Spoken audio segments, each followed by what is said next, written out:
Oke, kali ini kita akan belajar tentang menentukan produk potensial untuk pasukan reseller kita. Menentukan produk potensial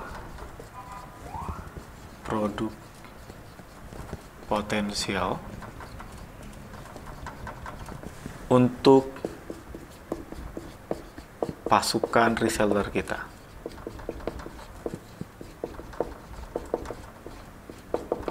Oke, teman-teman, dengan kondisi ini, dengan judul ini, maka peranan teman-teman adalah punya pasukan reseller. Nah, pertanyaan adalah begini, Mas, saya belum business owner, saya baru reseller, bahkan saya dropshipper. Saya bisa punya pasukan reseller nggak? Jawabannya bisa. Jawabannya bisa. Untuk punya pasukan reseller, teman-teman tidak harus jadi business owner. Business owner bisa nggak? Bisa. Teman-teman reseller bisa nggak? Bisa. Bisa. Nggak masalah. PR-nya cuma satu. Kalau teman-teman jadi reseller, usahakan marginnya bisa dibagi dua. Untuk kita, untuk reseller di bawah kita. Kalau orang-orang bilang sub reseller. Kalau ini bisa dicapai, atau misalnya ada requirement yang bisa achieve karena ini, nggak masalah. Saya punya banyak reseller Ethnostore, dan bahkan ada beberapa di Web Practice, mereka punya pasukan di bawahnya mereka. Mereka merekrut, bahkan ada beberapa reseller 100, 200, 300, itu nggak masalah. Tinggal PR-nya, bisa nggak punya margin yang split? Kalau marginnya tipis, susah. Kalau marginnya gede, nggak masalah. Ada beberapa kriteria yang wajib untuk teman-teman ketahui ketika teman-teman mau membangun pasukan reseller. Ketika teman-teman mau membangun pasukan reseller, setidaknya ada beberapa kriteria yang wajib teman-teman patuhi, atau kalau menurut pengalaman saya adalah ini bisa dilakukan ketika pasukan reseller bisa teman-teman punya, atau teman-teman bisa lakukan perekrutan atau membangun pasukan reseller ketika teman-teman, satu, produknya itu mudah dijual. Mudah dijual. Oke, saya akan jelasin. Begini. Reseller itu mirip seperti freelance. Itu freelance, teman-teman. Teman-teman tahu freelance? Freelance itu bukan karyawan tetap. Freelance itu kalau dia berjualan karena keinginannya. Nggak bisa ditargetin, bahkan nggak bisa ditargetin, nggak bisa dikasih peraturan-peraturan bagaimana. Intinya adalah dia freelance. Jadi dia akan berlaku seenak. Saya mau moodnya apa, saya mau moodnya apa. Nah, ketika kita berjualan produk yang susah, pasti reseller nggak mau jualan, itu udah pasti. Kecuali reseller atau freelance atau team agent yang kita punya, itu mereka dipersiapkan sungguh-sungguh, di training dengan intensif, rutin, sampai punya sertifikat, boleh. Tapi kalau produknya susah dijual, mendingan saran saya tidak, agak susah kalau seandainya teman-teman punya reseller, kecuali teman-teman punya agen-agen yang loyal, atau mereka sudah di equip dengan baik. Saya aja membangun Web Practice gitu ya, dengan pasukan reseller, dengan agen namanya. Itu PR sekali. PR-nya adalah saya harus membina, saya harus melakukan rekrutmen, saya harus melakukan training, saya harus melakukan proses pembinaan intensif, saya sediakan DVD-nya, ada video tutorialnya, saya punya tim CS-nya, bahkan kalau mereka nggak bisa jualan, kita yang bantu untuk menjelaskan produknya, kayak gitu. Intinya adalah reseller itu harus bisa menjual produknya dengan mudah. Misalnya produknya apa? Alat penghemat apa gitu, tapi susah, rumit gitu. Harus pakai demo dulu, pakai campuran air ini tuh. Waduh, pusing. Kalau pusing nanti mereka malah susah jualnya. Ini mereka harus mudah dijual. Mereka nggak perlu sampai demo-demo, kecuali ya kalau karyawan mungkin dengan di-equip, digaji ya mereka mau. Tapi kalau mereka ngelihat ada produk-produk yang lain lebih gampang, atau ada produk yang lain lebih gampang dijual, mereka akan pindah. Mereka akan switching over untuk apa? Mereka pindah ke produk yang mudah dijual. Kebayang?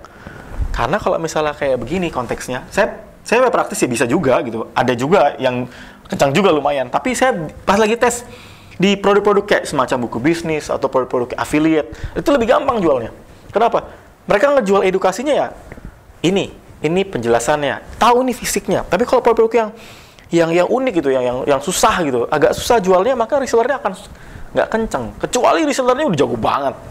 Nah, masalahnya untuk mencari reseller yang jago, apakah kita sudah sangat-sangat jago untuk bisa punya reseller seperti itu? PR-nya kita baru mulai, Mas Hermas. Gimana? Mulai dari produk yang mudah dijual. Oke? Nanti saya kasih contoh. Yang kedua, produknya dibutuhkan market. Kenapa? Kenapa harus begini? Emang kalau nggak dibutuhin market nggak apa-apa, Mas? Nggak masalah gitu? Masalah dengan kita? Nggak masalah juga sih. PR-nya adalah dibutuhkan market itu berbicara mengenai demand. Ada demand, ada permintaan. Sekarang saya tanya, mau jualan produk yang diminta banyak konsumen atau menjual produk yang permintaannya sedikit? Pilih mana? Pasti yang permintaan banyak, benar? Ya kan? Nah, kalau teman-teman berkecimpung ke industri atau produk yang susah jualnya, permintaannya dikit, nggak usah. Jangan mencobai dirimu. Jangan bikin masalah karena kita menciptakan masalah sendiri.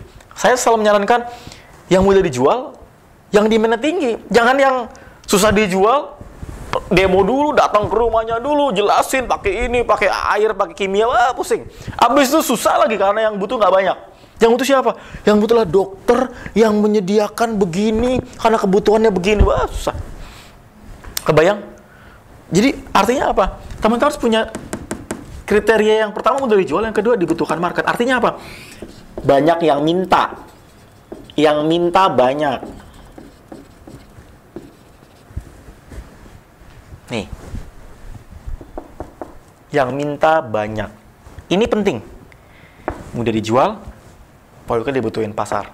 Coba cek deh, produk yang kita jual sekarang, kalau susah, kok susah banget sih dijual? Jangan ini, demand-nya kecil, nggak banyak yang beli, atau demand-nya udah out of date. Misalnya, apa ya, yang out of date ya?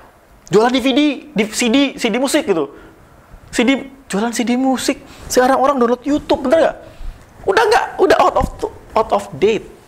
Karena udah nggak, apa ya, nggak in gitu ya, orang-orang udah bisa beli di luaran sana. Nggak boro-boro beli DVD musik, mereka download dari YouTube, betul nggak?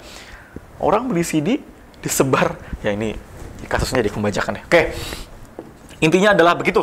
Intinya adalah satu mudah dijual, yang kedua demand-nya tinggi. Kalau demand-nya nggak tinggi susah jualannya. Mendingan fokus aja ke, pokoknya permudah bisnismu, jangan bikin susah-susah. Ya kalau misalnya mau bikin susah itu pilihan. Baik lagi teman-teman, saya tidak memaksa teman-teman, ini pilihan. Ini pilihan. Jadi kalau misalnya teman-teman mau menyusahkan diri teman-teman, itu pilihan. Tidak masalah dengan saya. Oke, clear ya. Yang ketiga adalah produk tersebut punya margin yang menarik. Terserah mau teman-teman create sendiri atau ngambil dari pasar, ngambil dari orang, atau ngambil dari agen besar. Itu nggak masalah. Intinya adalah mau ngambil sendiri, mau ciptakan sendiri, atau meng-create sendiri, teman-teman harus bisa punya margin yang besar untuk dibagi ke reseller. Berapa yang menarik, yang besar itu berapa? Terserah. Itu konteksnya adalah teman-teman harus test market, karena setiap industri beda, setiap produk beda, setiap kategori beda. Contoh, kalau saya berjual buku bisnis, maka saya punya profit dari 30.000 sampai 100.000 per buku. Per buku. Web praktis, mulai dari 200.000 sampai 600.000 per web. Fashion, misalnya saya jual fashion, saya punya profit dari 20.000 sampai 100.000 atau sampai 70.000. Itu per industri beda-beda. Kalau jualan keripik atau misalnya kentang ya mungkin 5.000 sampai 20.000. Itu pilihan tuh kategori beda-beda. Kalau teman-teman punya reseller apa? Produk-produk yang lebih mahal ya pastinya teman-teman harus punya profit atau income yang lebih besar atau komisi yang lebih besar. Tapi yang menarik adalah begini, teman-teman harus punya margin yang membuat reseller itu menarik dan mendorong. Loh, kok maksudnya gimana Mas? Yang satu menarik itu pull, wah ini enak nih kalau jualan nih, profitnya gede. Mendorong, itu bisa memotivasi.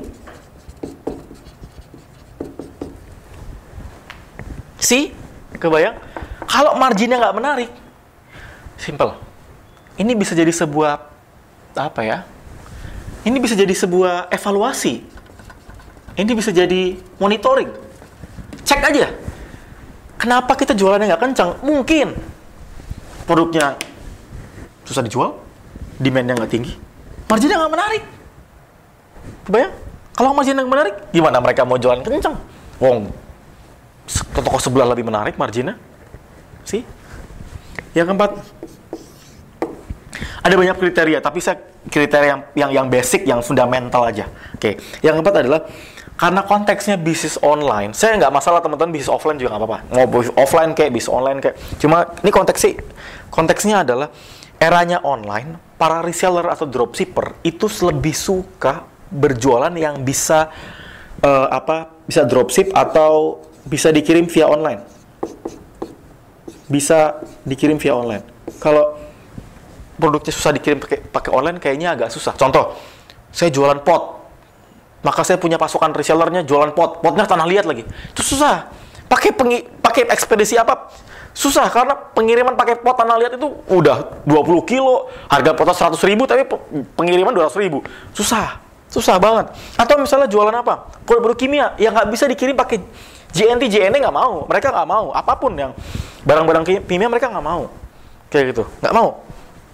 Apalagi jual hewan gitu. Ada yang jual hewan, ya nggak mau. Ekspedisi nggak mau jual hewan, masukin ke online. Susah. Kenapa? Kalau ini susah, pakai ekspedisi, bisnis prosesnya juga susah.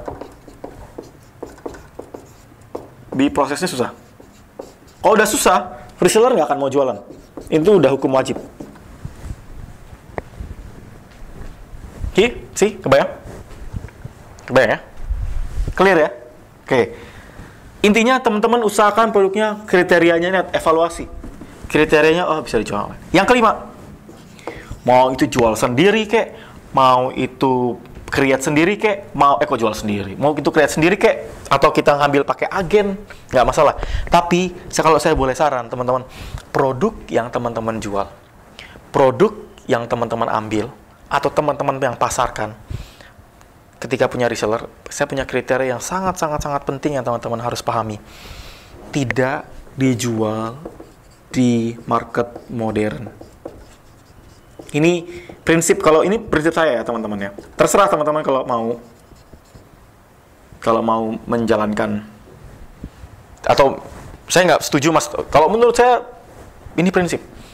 Kenapa? Kalau produk tersebut bisa ditemukan di market modern, buat apa reseller? Misalnya, saya jualan buku bisnis, profitnya lumayan, 30-100 ribu. Ditemukan di toko buku yang besar itu, ya market akan lebih suka ke sana, reseller saya mati semua. Sama halnya kalau teman-teman jualan produk makanan, makanannya udah ada di modern market, ada di toko minimarket yang selalu bersebelahan itu, Mart dan Mart itu. Artinya apa? Ketika teman-teman memasukkan ke modern market atau produk tersebut, teman-teman temukan di sana, tinggal tunggu waktu, resellernya tinggal berguguran satu persatu. Kenapa? Ya karena mereka kehabisan marketnya kehabisan semua. Kebayang nggak? Oleh karena itu teman-teman harus punya kriteria ini. Produk apa aja mas yang bisa menggunakan kriteria ini? Banyak, sangat banyak. Teman-teman bisa pilih salah satu atau pilih salah banyak. Bisa, mulai dari apa aja? Misalnya, simple aja. Makanan. Bisa. Mulai makanan yang kering, makanan yang gurih. Ya tahu sendiri lah ya. Catering juga bisa. Bisa. Kita jual jasa bisa. Yang catering, jasa catering ya. Fashion. Apa aja? Bisa. Baju anak. Hijab. Cowok, kaos, apalagi, apapun, tas, sepatu. Saya punya banyak teman-teman yang menjual ini. Apalagi edukasi. Apa edukasi? Saya jual buku bisnis. Kurs bisa nggak? Kurs bisa. Pakai affiliate? Bisa. Seminar? Bisa. Tools? Bisa. Apapun. Yang penting bisa sesuai dengan ini. Oke, apalagi? Jasa. Nggak semua jasa ya, tapi jasa yang bisa menerapkan ini bisa. Saya jasa web, bisa. Jasa brand, bisa. Dia karena konsep reseller itu adalah perpanjangan tangan sales penjualan dari yang pusat. Apapun jasa, intinya jasanya harus mengikuti kriteria ya. Berikutnya, elektronik atau gadget. Modem yang pasti nggak dijual di market ya misalnya. Casing, produk apapun, banyak turunannya yang sesuai dengan ini, atau produk lain-lain.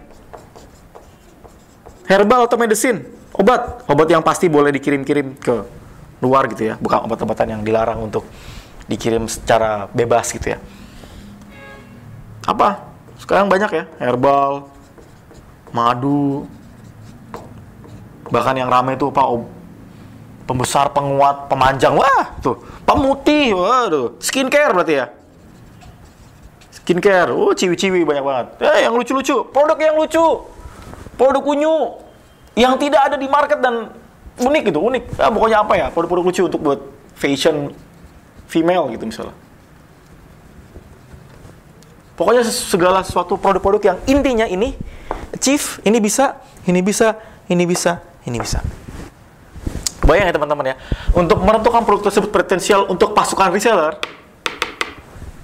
maka teman-teman harus pahami bahwa teman-teman harus bisa mengcover ini semua. Kalau teman-teman jualan ini, bodoh amat mau produknya apa. Kalau teman-teman bisa achieve ini semua, bisa punya potensi itu gede. Nggak ada masalah. Tidak harus produknya ini, tidak harus ikuti yang si itu, ikut ini, nggak perlu. Nggak perlu ngikutin si rumput sebelah lebih hijau. Jangan-jangan kita ngurusin rumput sebelah, kita nggak pernah ngurusin rumput kita sendiri. Gara-gara apa? Kita nggak ngecek ini. Nggak laku karena apa? Bukan karena produknya jelek mungkin. Atau produknya susah dijual. Atau misalnya, bukan karena, susah ngirimnya apa? Jual apa? Pot lucu. Tapi potnya tanah liat, ya susah ngirimnya pakai online. Kecuali pakai truk. Kecuali pakai bak terbuka. Biaya ongkir lebih mahal dari potnya. Kecuali pot emas. Ya udah makin error. Saya mau punya PR buat teman-teman. PR-nya adalah gini, sebelum video ini teman-teman tutup, sebelum teman-teman mengakhiri, PR-nya evaluasi produk yang teman-teman jual. Yang Anda jual, apakah 1, 2, 3, 4, 5 sudah tercover dengan baik? Kebayang? Yang kedua, kalau belum punya, explore produk apa yang bisa kita ambil untuk nantinya kita punya pasukan sendiri. Pasukan reseller. Kebayang ya? PR berikutnya adalah teman-teman kerjain PR, karena saya sedang mempersiapkan video berikutnya yang lebih seru. Sekarang teman-teman sudah paham? Saya berharap teman-teman dari video ini bisa menolong teman-teman untuk menyadari bahwa tidak semua produk bisa dijual, tapi kebanyakan bisa dijual dengan satu proses mengidentifikasi kriteria yang dimiliki dari produk yang dijual itu. Oke? Pokoknya maju terus teman-teman, praktekkan, cek kriteria, tunggu saya di video berikutnya.